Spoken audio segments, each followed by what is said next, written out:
Hello, Hello, is this the one and only Miss Gabrielle Stone? this is she. Well, this is me. This is Bay, and you're live on the air on Totally German Radio. What's up, everybody? Hey, hey, hey. So we're going to throw this out there right now just to prove to you, that we can do this. Just say it one time. Fuck that shit for me. Fuck that shit. There we go. Or even better, just say, eat, pray, fuck my life. Eat, pray, fuck my life. It's so nice to be on a show where I can actually say the full title as it's meant to be in all its glory. Can I tell you, that was like what truly drew me in. Like, I didn't even read about what the book was about or anything. I saw the title, and then I saw the picture, and it said, fuck that shit. I was like, I'm sold. And then when I read what it was about, I was Yes. like, oh, absolutely, I'm in. I'm so in. So Yes, I'm so glad.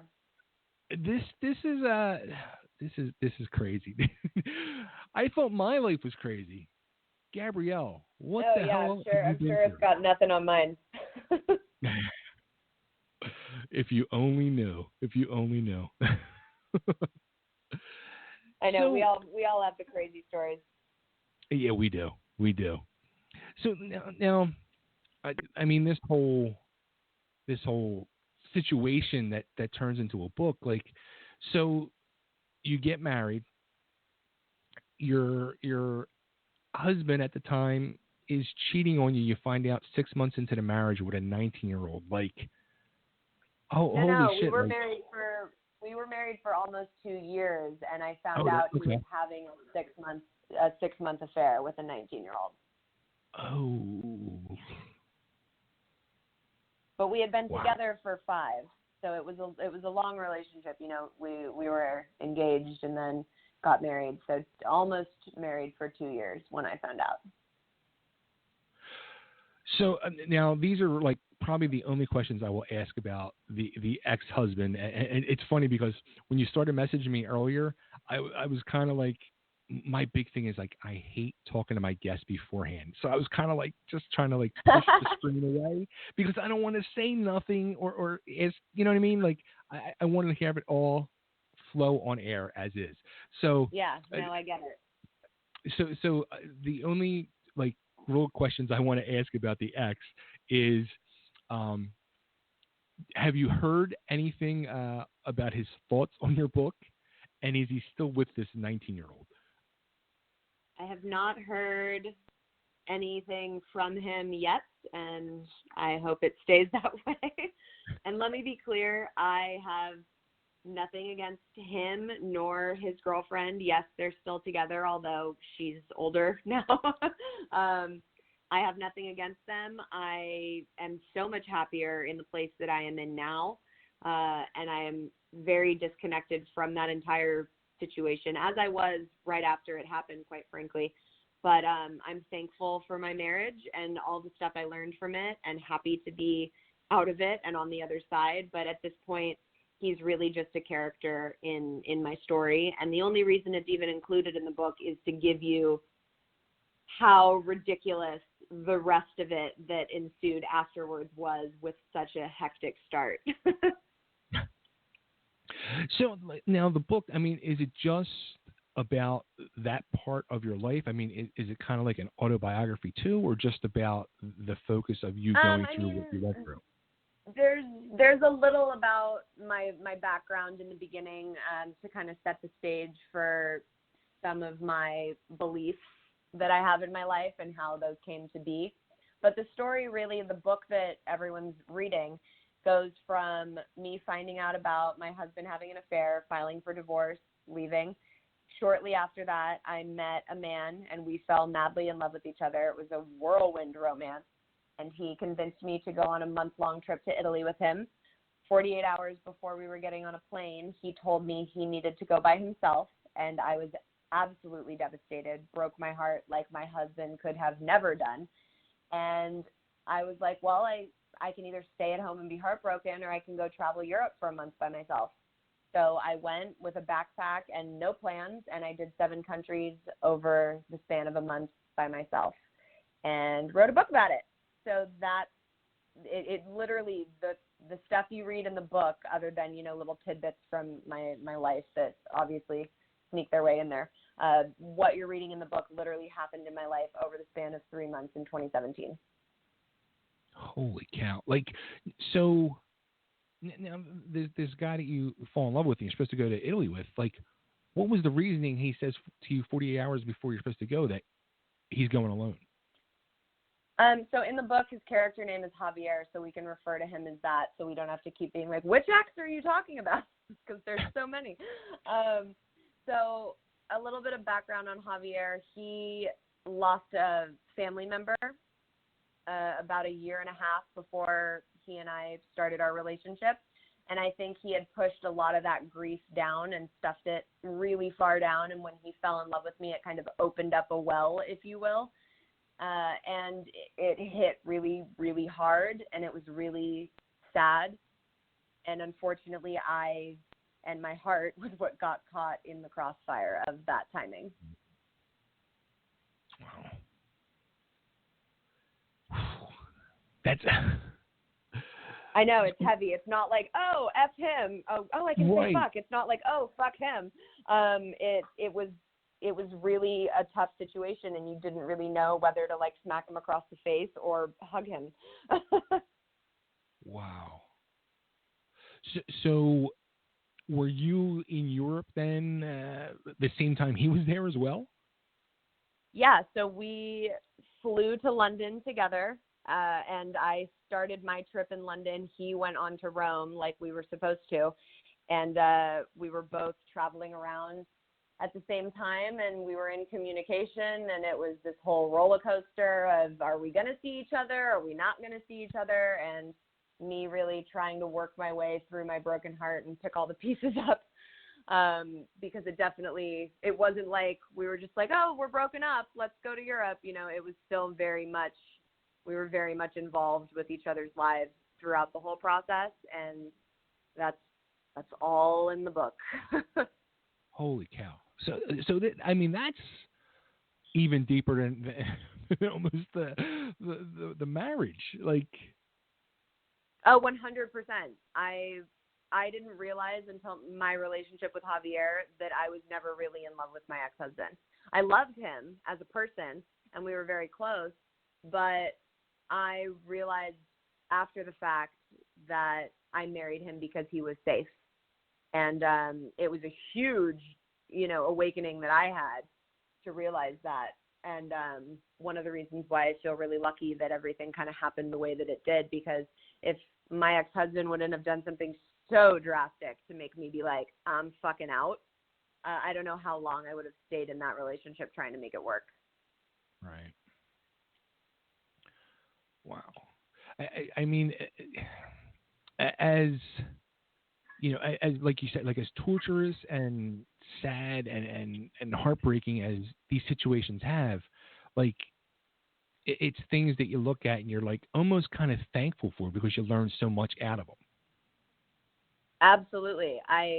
This whole experience changed my life. I would not take my marriage back for anything. I would definitely not take my relationship with Javier away for anything, because it literally forced me to go on this epic journey of soul searching. And I really came back from that trip a different human. And all of that is what, in essence was the catalyst for me writing this book.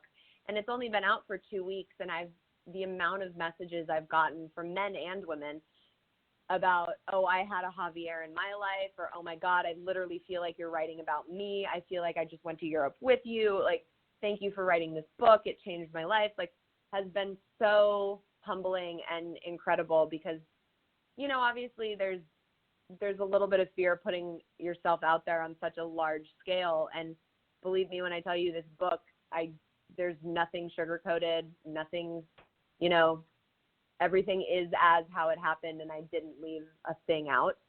So there's a lot of me in it. And, to hear that people are resonating with that on such a deep level has been really, really amazing, and makes all the bullshit worth it by far. Yeah. So, okay. So you go to Europe for this excursion. did you have in your mind the idea of the book?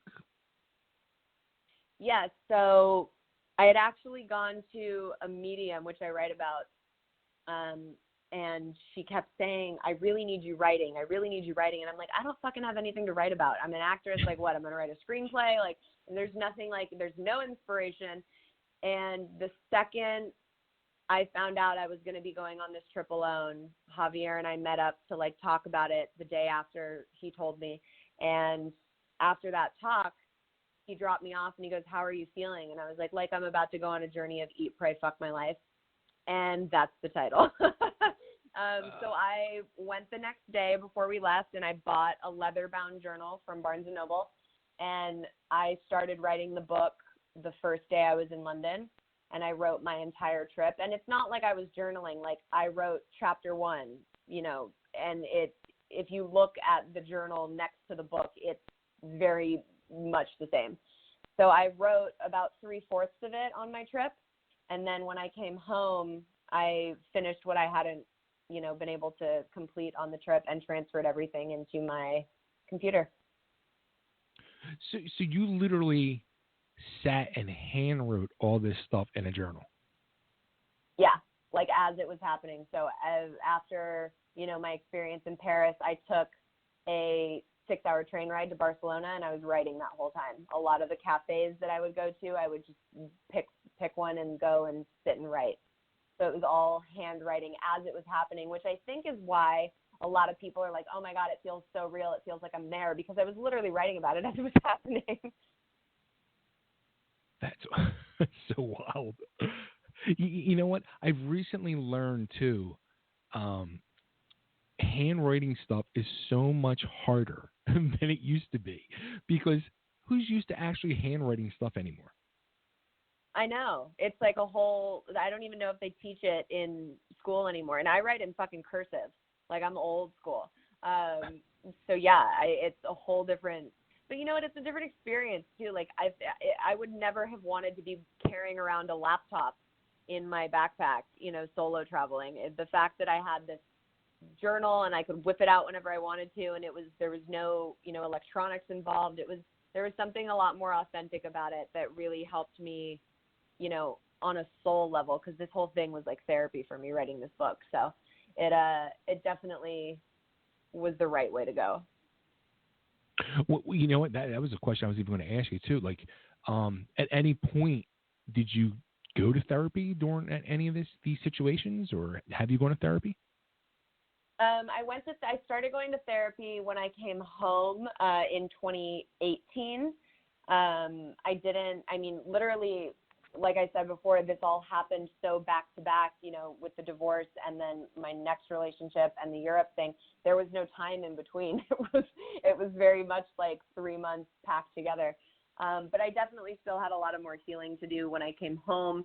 And yeah, I'm a big advocate on therapy, even if you're fucking fine, you know, like, go and like talk about your feelings and like make sure you're working through your own shit. Most of my friends are in therapy. I'm a big supporter of like mental health, and go, you know, make sure you're taking care of yourself in that way. Oh, I'm there. I'm there every Tuesday, 5:30. Believe me. Dude, good for you.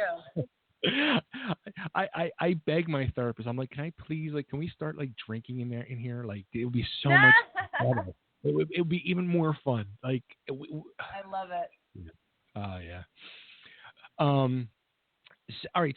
So now you get in Europe. It sounds like you kind of just went on a tear while you were in Europe, like, of good food, good wine, and possibly good sex. Yeah, it's okay. You can say it. Yeah, it's so funny because, like, thus far in this conversation we've been having, it's been very, like, serious and stuff, but this book is, like, filled with humor. There's F-bombs every other page, maybe every page. And yeah, like, I had a one-night stand. I, you know, smoked a joint in Amsterdam. I drank excessively some nights. I went out and partied. Like, I slept with people. It's very, like, you literally feel like you're watching a Netflix show, but you're just reading about it. You're reading a Netflix show, if you will. And it, you know, it's very much like I didn't leave anything out. I remember the first time my mom read it, she was like, "Are you sure you want to put this in here? Or like at least maybe you should change your name." And it was like, no, because, you know, so many people have gone through some of the stuff I've gone through in one form or another. And it's not like talked about, and it's not, you know, like it is who I am, and it became a part of me. And you know what? Every bad decision or good decision I made on that trip led me to either discovering something about myself or meeting someone I needed to meet or learning something I needed to learn. So why would I censor any of that when I know other people have gone through it? And by reading my story and my fuck ups, people can be like, oh, maybe I should do this differently. And if that's been done, then, like, you know, go ahead, judge me. What the fuck do I care? Oh, I gotta read this friggin' book. I really do. I mean, this sounds like honestly, and it's a quick read. A lot of people are like, I didn't leave my house today. I read it in one day, or I read it in 2 days. It's a quick read because I'm not a reader. And it's just fun. Like it's an easy read, and it's ridiculous. But through all the ridiculousness, you know, one of the things that I love about it so much, and was why my mom was so kind of proud when she read it and touched by it, is that there is a lot of healing in it. You know, it's not in your face self-help, because clearly I was, you know, on this own ridiculous journey that I was having.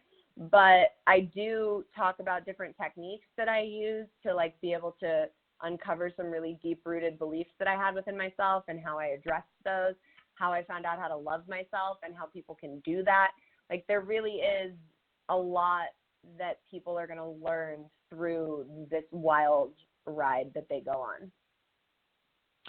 Now, I mean, you've just said it a few times in the last couple of minutes, you know, like a self-help book. Do you think you could have like a whole new, basically a career in doing this now, like helping people find their way through situations that you've been through? I mean, I'm open to it. I'm definitely my friends joke that I'm like the therapist of our group. So whenever someone has an issue that they need to, like, talk through or get advice on, I'm usually the one that gets called. I just, you know, I love therapy, and I love how it helps. I just never wanted to go to school for that damn long. But yeah, I mean, I'm totally open to it, as long as people are understanding that I don't consider myself a role model in any way, shape, or form. I make mistakes. I cuss a lot. I'm not perfect by any means, nor is my life, clearly, from this book. But yeah, I mean, I've learned a lot, and I have a very positive lifestyle now, and have a lot of tools that really, really, you know, have changed my life, and I'm very much open to sharing those on another platform past the book. Now, how about like, so you went? This is where I could never do this, and I've said this many times on this show over the years. Going out of the country, let alone I don't care what, you know, what country you're going to, but out of this country. Like, I would have a problem doing it probably with somebody. I'd be so freaking scared. And you went basically yourself. Yeah. Well, let me be clear. I never would have just been like, I'm going to book a trip to go by myself. If it didn't happen to me, I would never have gone. So thank God that it did. And, you know, I'm a big believer in everything happens for a reason, but usually you have to wait a while to find out what that reason is. But the second Javier told me he was going by himself, I knew it was happening for a reason, and I knew why, even with how heartbroken I was. And since I was a little girl when my father passed, being alone and, you know, not wanting to be alone and not being okay by myself has been like my biggest fear in my whole life. And the universe was literally like, well, time to go fucking deal with that shit, Gabrielle, and put me on a plane. And so, yeah, I went, and I was absolutely terrified. It's not like I was just like, oh, I totally got this. Like, I was scared out of my mind. Luckily, my best friend from high school lives in London, so at least I had, like, a home base to start at. I would still go out by myself during the day because she was working, but at least I had some comfort of home in this first place that I was going to. But after that first stop, it was all, you know, hostels and meeting new people and being solely by myself. And I did it very, like, by the seat of my pants. I didn't book my next destination until I was in whatever country I was in. So a couple of days into London, I was like, all right, let's pick where I'm going next. And I booked Amsterdam. And a couple of days into Amsterdam, I booked my train ticket to Paris. So it was very much like not planned, which is so not like my personality. I'm like an over planner with everything. And but it really changed my life. I think everybody, if they have the opportunity to, should go solo travel. It will change you as a person. It will open your eyes to things you never knew you could do. And it's fun. Like, even if I have a choice now and people are like, oh, do you want to go on this vacation with like a couple people? I'm like, no, I'd rather go by myself.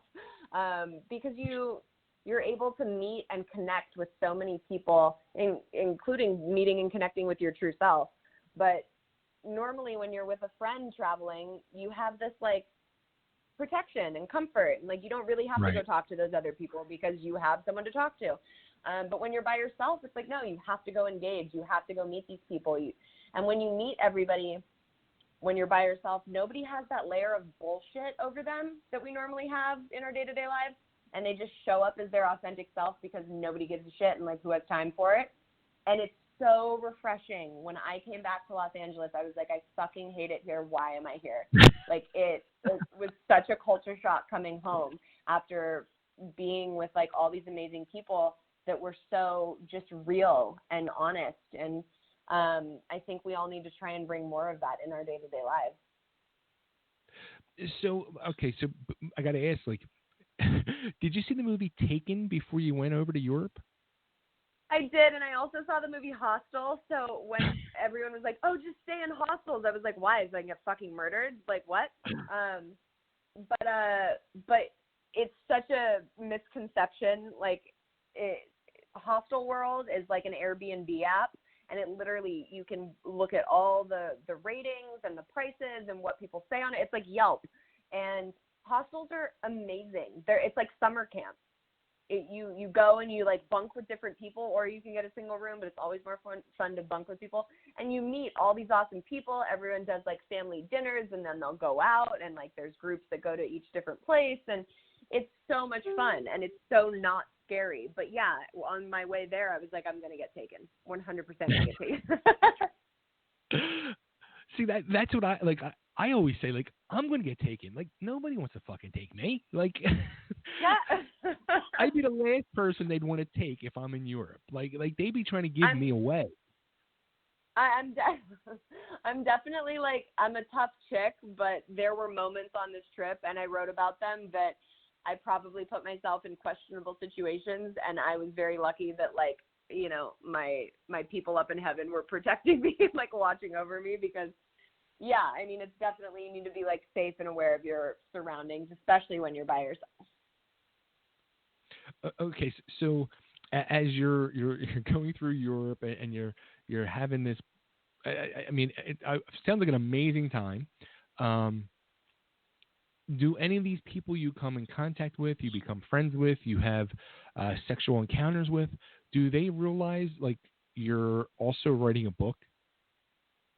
Most of them, you know, the guy I had a one-night stand with, that wasn't really like the topic of our conversation that night. But yeah, most of them that I met and like became friends with, I told them about the book and about my story. They were all like stoked on it. I'm still in touch with many of them, and you know, I was open about the whole thing, and a couple of them have been even more involved in the sense of, you know, calling to like check in and see how it's going. And, you know, everybody's like super supportive and super stoked on it. And there's nothing that's like too terrible about anyone in it. And it's just like how it happened. You know, it's not like I embellished anything, because Lord knows my life is dramatic enough as it is. But yeah, I'm still in touch with a lot of them, and I think it's been really cool for everybody to kind of see, you know, our story now turn into like a real physical book that they can hold and read about. That's awesome. And everybody's names are changed. It's not like I'm, Right. outing people. And I went through and asked, everyone before it released if they wanted me to take any pictures down from my social media, because that's apparently become a thing, is when people read along with it, they then go back and scroll down into my Instagram and they're like, oh my God, this is that. Because you can kind of like match it together while you're reading. But yeah, everybody's been really cool about it. That's wild. Now, how about you mentioned when your mom read the book, and I saw the video on your Facebook page with you and your mom in bed, and she was talking about when she read it not once but twice, and she kind of I think the word you used was slut shamed you. Yeah, I mean, let's be forewarned, she was obviously joking, but yeah, I mean, it was a shock for a mom, I'm sure, to read about her little girl going to Europe and like sleeping with different people, and there's a lot in there for a mom to process. And my mom and I are very, very close, so for her to say it's a lot, like, that gives you a sense of what kind of book this is. But yeah, I mean, she at first was like, are you sure you want to put all this in here? Are you sure you don't want to change your name? And mostly in protection for me, not because she was embarrassed about anything, like she had her young, wild 20s, as we all did. But, I think after the fact, once she read it for the second time, more than anything else, she was just really proud, because I remember when she finished reading it the second time, she called me, almost in tears, which she is the majority of the time in like a good way. She's just very, like, she cries when she's emotional. And she was telling me, because she's a world healer, she does healing privates with people all over the world daily. And she said, I've gotten a lot of messages from some clients asking, like, for a clear way to explain how to love yourself and what that looks like. And I was trying to think about how I was going to explain this to them and what I should really say. And that was when I finished reading your book, and the answer was literally in front of me in my daughter's work of art.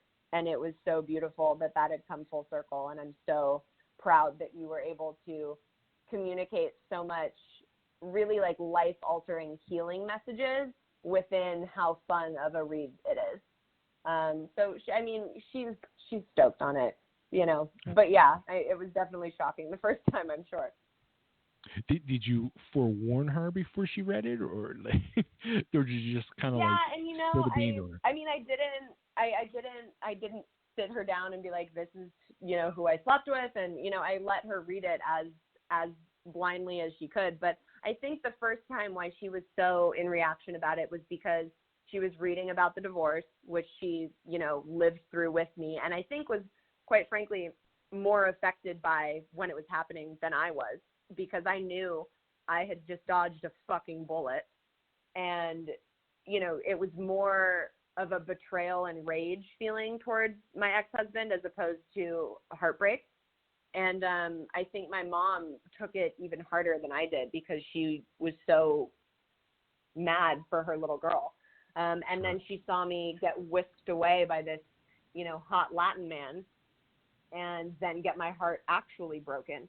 So reading about all of that as well was really hard for her, because she was still really angry with him.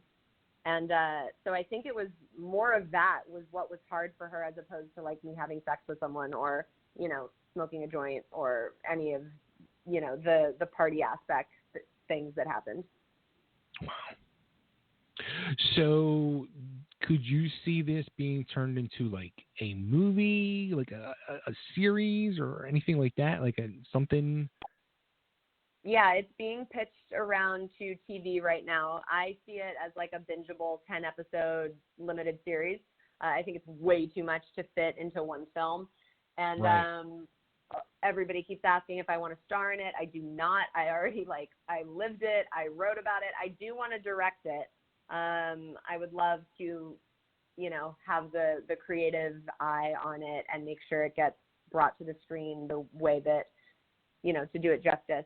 But yeah, it's being pitched around, and I think it would be a lot of fun for people to watch. So we'll see if and where it finds a home.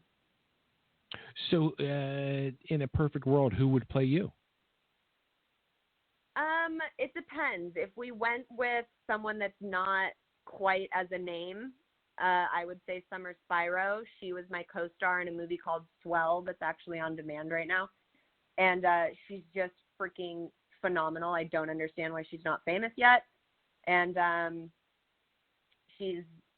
think she's got a really authentic way of being that I resonate with.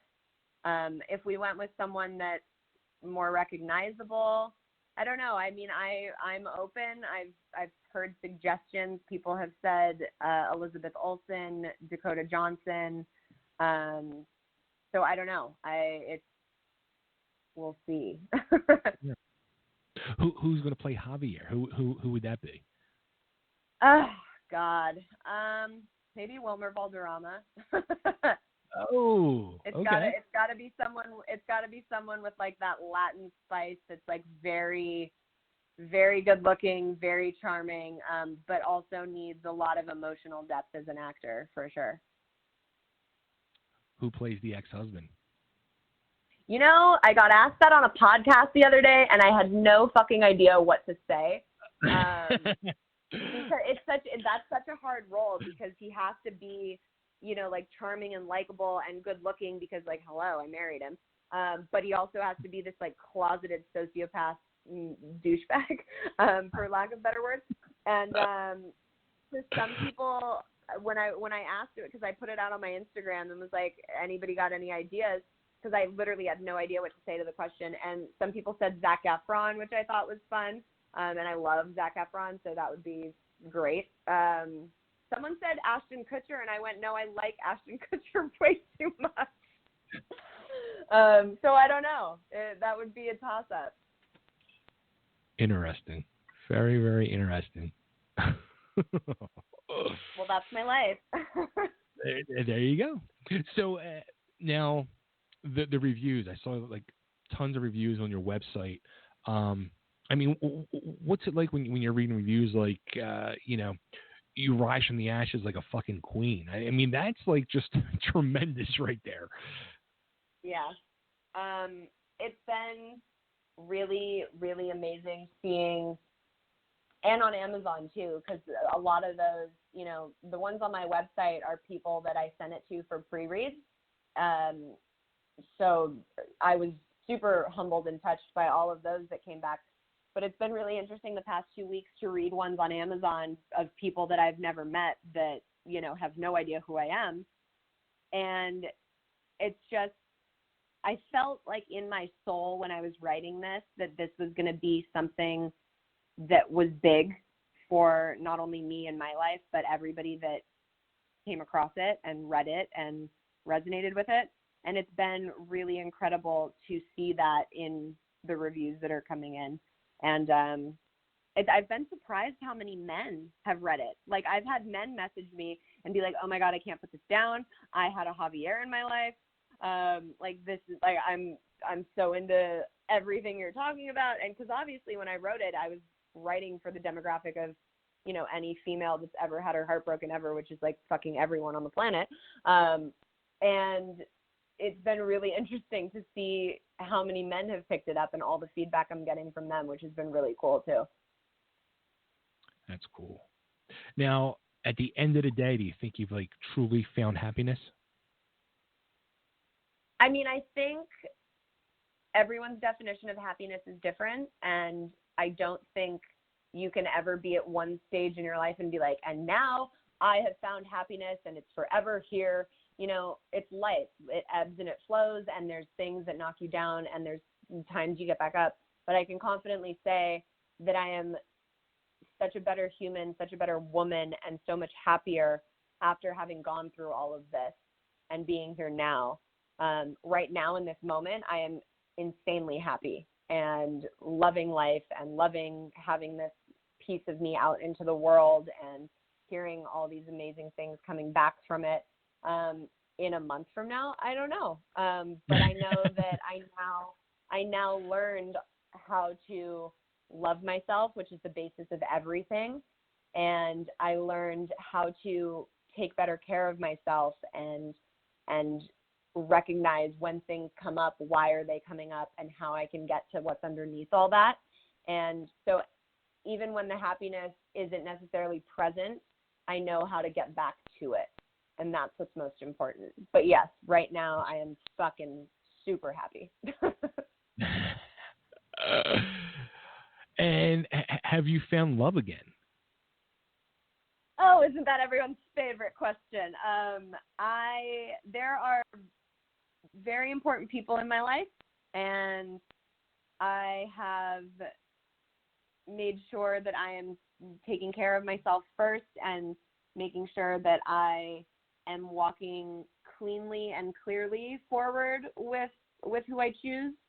So right now I'm happy kind of figuring all that out, but there are people that are in my life that I care about a lot, so we'll see.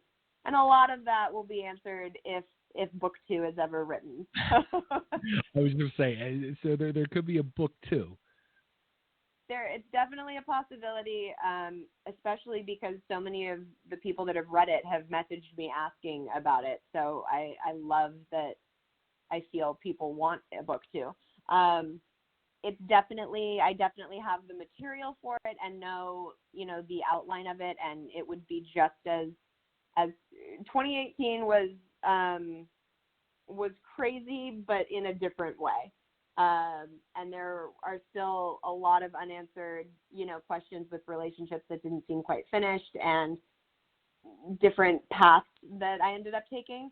But I think it's a matter of, when I want to sit down and write that, and as making sure that everybody that's involved would be okay with it. Javier specifically and his family signed releases for me to be able to put Eat, Pray, Fuck My Life out, and has been insanely supportive throughout the whole process. And I don't think I could have done that without their blessing, because I care very much about, them and their family and things that they've gone through. So it would depend on if people that would be involved in book 2 were still cool with me kind of getting the rest of the story out. So yes, possibly, probably, but to be determined. Just the fact that you said earlier about how your mom was so upset about the whole situation with Javier, and now that you're saying the fact that not only did Javier but his family sign releases, just shows and proves how freaking deep that relationship must have been. Yeah, no, it was. And they very much so, cared about me deeply as I cared about them.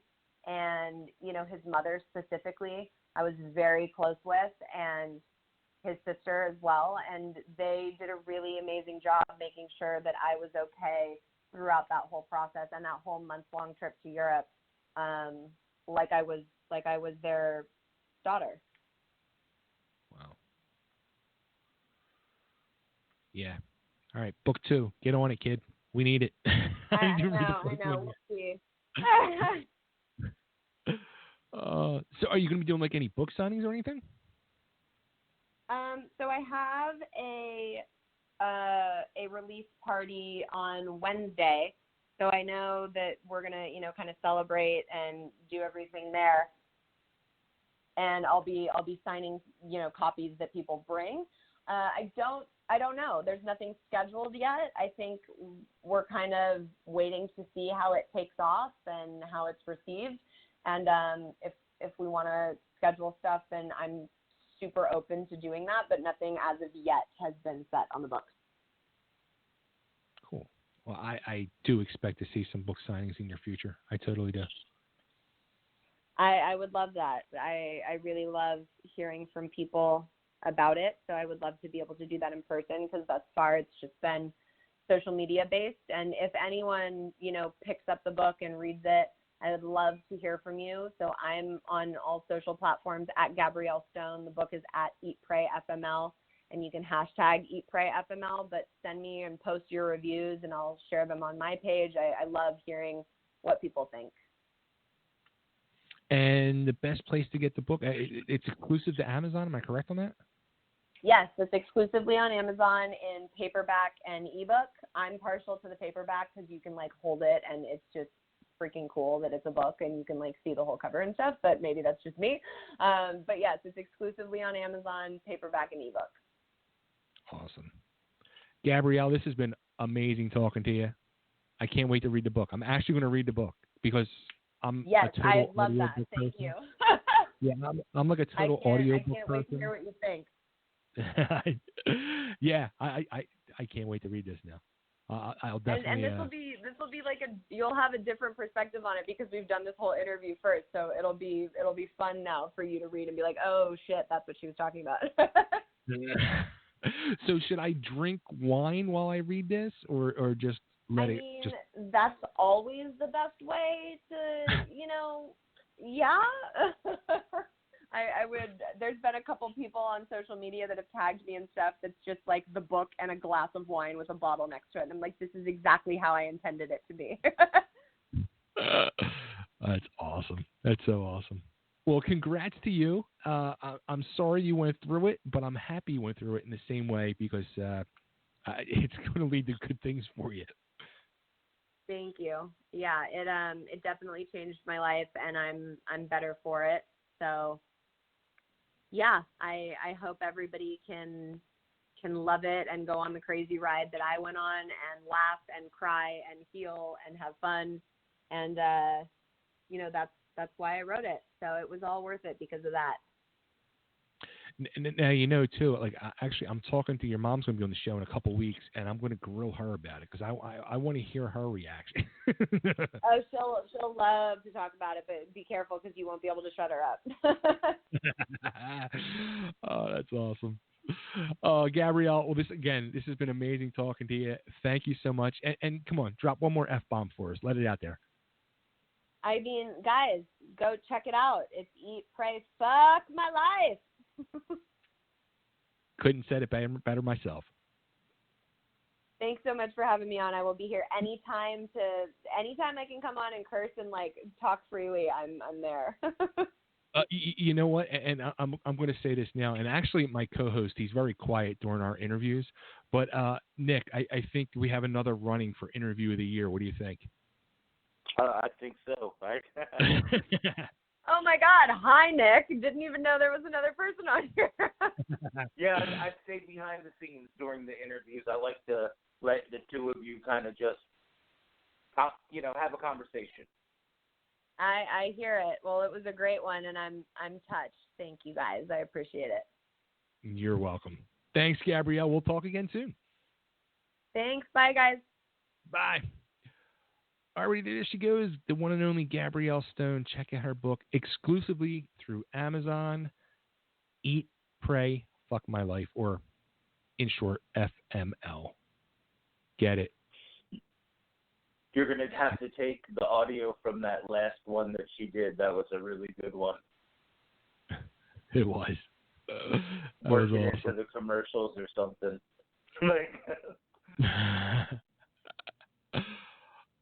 I knew that was going to be a fun one. I just knew it. That's funny. Oh, boy. It actually, I was listening, though, and it does sound like it would be a nice, limited series. Yeah, exactly. That's at first, yeah. When I was putting the questions together and all, and I was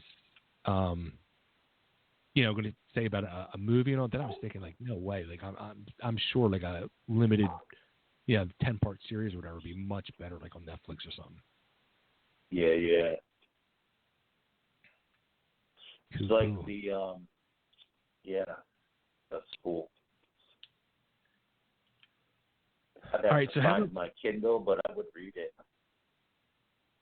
How about we do this?